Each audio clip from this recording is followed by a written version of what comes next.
Good afternoon students. आज का हमारा टॉपिक है दी सी प्री प्रोसेसर। हमने जो इनिशियली सेकंड चैप्टर किया था वहाँ पर मैंने आपको बताया था कि डायरेक्टिव्स क्या होते हैं, और डायरेक्टिव में जो हैश फंक्शन का हम लोग यूज़ करते हैं हेडर फाइल में, वो हमारा क्या होता है, प्री प्रोसेसर होता है। तो प्री प्रोसेसर क्या है, जैसे कि इसके नाम से ही पता लग रहा है कि जहाँ पर हम लोग कंपाइलर में जो हम लोग कोई सोर्स कोड को डालेंगे तो इससे पहले जो हम लोग इसको नेम देते हैं, जो प्रोसेस करता है वो क्या कहलाता है, हमारा प्री प्रोसेसर। मतलब ऐसा कोई भी स्पेशल स्टेटमेंट प्री प्रोसेसर कहलाती हैं जो हमारा सोर्स कोड से पहले हम लोग कंपाइलर को क्या करते हैं, पास करते हैं। इस प्रकार से हमारे कई टाइप्स के यहाँ पे प्री प्रोसेसर्स हैं, जैसे हमारा फाइल इंक्लूसिव डायरेक्टिव हो गया, मैक्रो सब्स्टिट्यूशन डायरेक्टिव हो गया, कंपाइलर कंट्रोल डायरेक्टिव है, अदर डायरेक्टिव्स हैं। तो फर्स्ट है हमारा जो मोस्ट इंपॉर्टेंट है फाइल इंक्लूजन। जो फाइल इंक्लूजन है इसके अंदर हमारे जो कलेक्शंस ऑफ यूजफुल कॉन्स्टेंट होते हैं या फिर मैक्रो डेफिनेशंस इसके अंदर होती हैं, जो हमारे क्या करते हैं, हमारे प्रोग्राम के अंदर ऑटोमेटिकली इंसर्ट होते हैं हर प्रोग्राम के अंदर।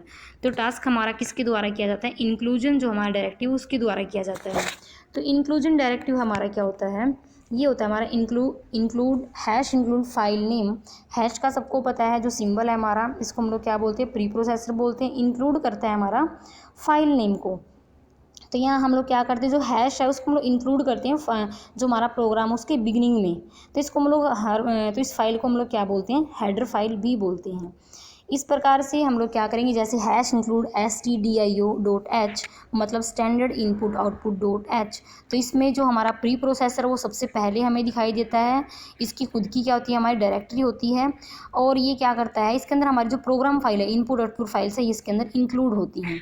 तो हेडर फाइल के अंदर हमारा जो इंक्लूड डायरेक्टिव है ये खुद को इंक्लूड नहीं करता, क्योंकि क्या करता है, इसका जो रिकर्जन है वो इनफाइनाइट होता है। रिकर्जन क्या होता है, जो अपने आप को कॉल करता है। इस प्रकार से हम लोग क्या करते हैं, ये किसी भी अनदर फाइल को क्या करेगा, इंक्लूड करेगा और उसको प्रोसेस करेगा। तो जैसे हमारा है syntax.in है, test.c है, stat.c है। तो इसके अंदर stat में हमारे स्टैटिकल फंक्शन हो गए, टेस्ट में हमारे टेक्स्ट फंक्शन हो गए, और syntax में हमारे syntax डेफिनेशन होगी। तो हम लोग हर फाइल के जो स्टार्टिंग में इनिशियली हेडर फाइल में क्या इंक्लूड करते हैं, hash include stdio.h, hash include syntax.h, hash include stat.c, और उसके बाद हमारा स्टार्ट होता है मेन फंक्शन। तो इस प्रकार से हम लोग यहाँ पे यूज़ करते हैं।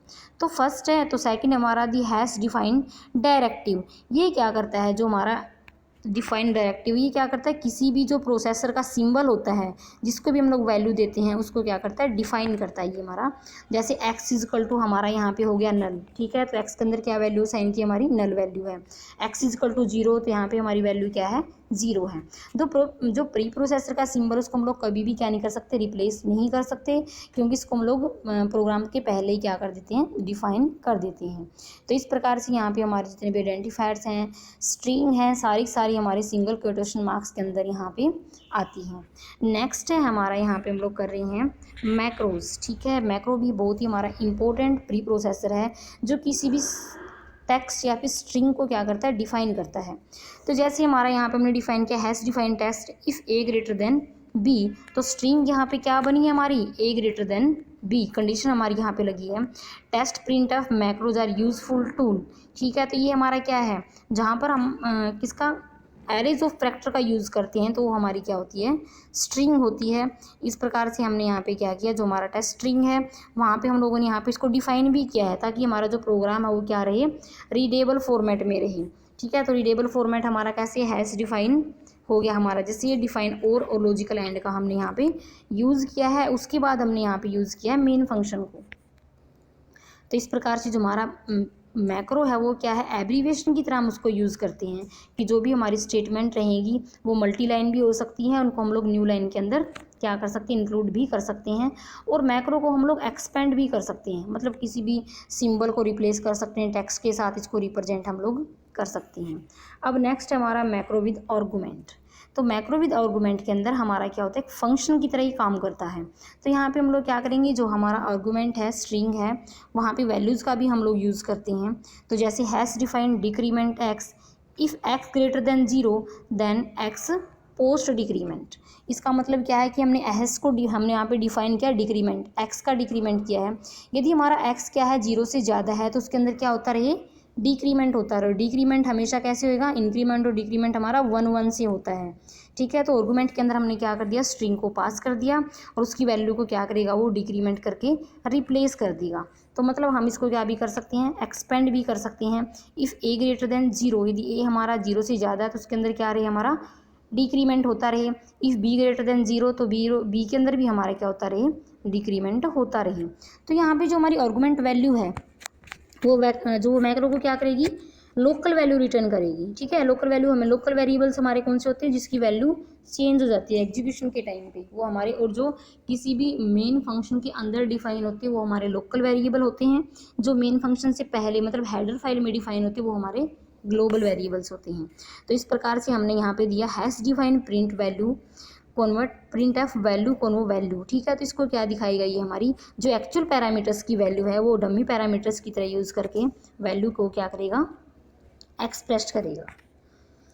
तो इस प्रकार से नेक्स्ट है हमारा मैक्रो वर्सेस फंक्शन। मैक्रो के अंदर हम लोग फंक्शन का कैसे यूज़ करेंगे, फंक्शंस आप लोग पढ़ चुके हो सभी स्टूडेंट्स, फंक्शन मैंने करवाए थे परसों, मैंने आपको फंक्शंस करवाए थे।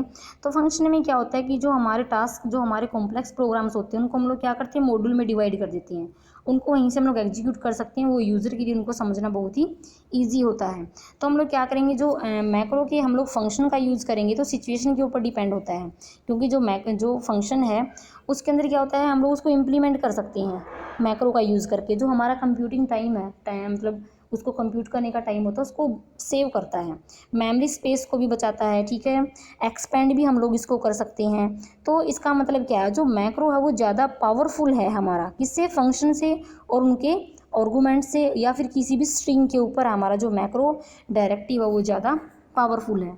नेक्स्ट है हमारा nesting of macro. Nesting of macro के अंदर क्या आता है, जैसे कि मैंने आपको बता चुका, जहाँ पर भी नेस्टिंग की बात आती है, एक फंक्शन के अंदर खुद ही उस फंक्शन के अंदर क्या करना, उसको कॉल करना, जैसे मैक्रो अंडर मैक्रो, ठीक है। तो क्या कहलाएगा, हमारा नेस्टिंग ऑफ मैक्रो कहलाएगा। नेक्स्ट हमारा, ये हमारा बहुत ही इंपॉर्टेंट है, हैश डेफ डायरेक्टिव, ठीक है। इसके अंदर हमारा क्या करता है, हम लोग इसको किसी भी प्रोग्राम का जो पॉइंट होता है उसको हम लोग डिफाइन करते हैं, रीडिफाइन करते हैं। यदि प्री प्रोसेसर सिंबल हमारा ऑलरेडी डिफाइन कर रखा है तो उसको हम लोग क्या कर सकते हैं, अनडिफाइंड भी कर सकते हैं। तो वहाँ पे हम लोग किस स्टेटमेंट का यूज़ करेंगे, हैश अनडेफ डायरेक्टिव का हम लोग यहाँ पे यूज़ करेंगे, ठीक है। हैश इंक्लूड stdio.h के नीचे हम लोग डिफाइन करेंगे हैश अनडेफ EOF। EOF का मतलब वो होता है end of file.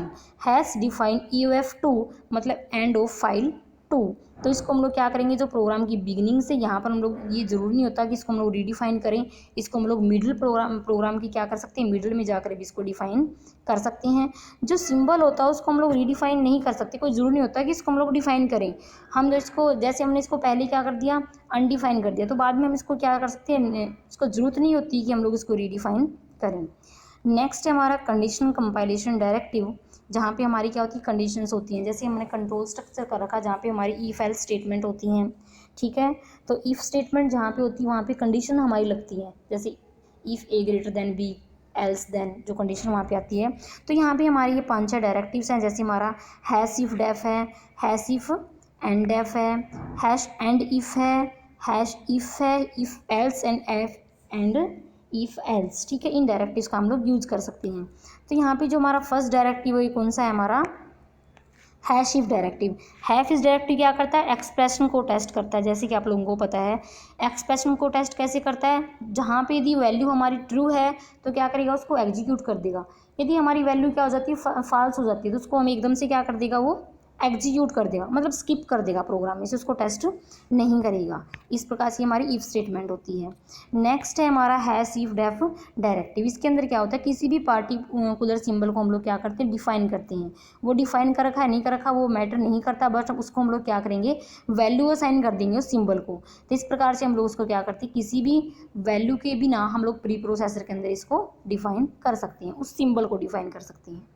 Hash def directive, इसके अंदर भी हमारा क्या होता है, ये भी हमें डायरेक्टिव प्रोवाइड करता है। जहाँ पे रिजल्ट हमारा ट्रू है तो सिंबल हमारा क्या हो जाएगा, उसको हम लोग डिफाइन कर देंगे। यदि हमारा सिंबल क्या नहीं होता, मतलब ट्रू नहीं होता, तो उसको हम लोग क्या नहीं कर सकते, डिफाइन नहीं कर सकते, स्विच कर जाएगा।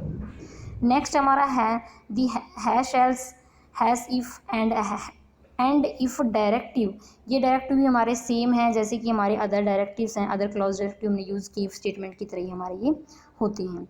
नेक्स्ट है हमारा एप्लीकेशंस। एप्लीकेशन के अंदर हम लोग क्या करेंगे, जो कंडीशन डायरेक्टिव होती है वहाँ पे वो टेस्टिंग की तरह काम करेंगे, वर्क करेंगे टेस्टिंग की तरह। ये जो सिंबल है वो किसके द्वारा हमारा डिफाइन है, हैज़ डिफाइन डायरेक्टिव के द्वारा वो डिफाइन है या नहीं है, तो वैल्यू कंस्ट्रक्ट करेगा उसके लिए। जैसे है has if expression, statement block होगी हमारी, एल्स स्टेटमेंट ब्लॉक, ठीक है, जो मैं आपको पहले करवा चुकी हूँ। जैसे हमने डाल दिया if a greater than b, तो क्या हो जाएगा, ए इज़ ग्रेटर, एल्स क्या हो जाएगा, बी इज़ ग्रेटर। तो सेम वही चीज़ है यहाँ पे, एक स्टेटमेंट तो हमारी एग्जीक्यूट होगी यदि हम लोग एल्स स्टेटमेंट का यूज़ करेंगे, तो वही है, तो हम में से किसी एक ब्लॉक में से हमारा एक ब्लॉक तो क्या हो जाएगा, एग्जीक्यूट होगा ही, चाहे वो इफ स्टेटमेंट में हो, अदरवाइज वो किस में हो जाएगा, इफ स्टेटमेंट यदि उसको वायलेट नहीं कर रही तो कौन सा करेगा, उसको एल्स स्टेटमेंट कर देगा। तो बच्चों ये था हमारा प्री प्रोसेसर का टॉपिक, ठीक है, आप लोग इसको अच्छे से कर लेना, कोई प्रॉब्लम है तो आप लोग मुझे मैसेज कर देना। Thank you students.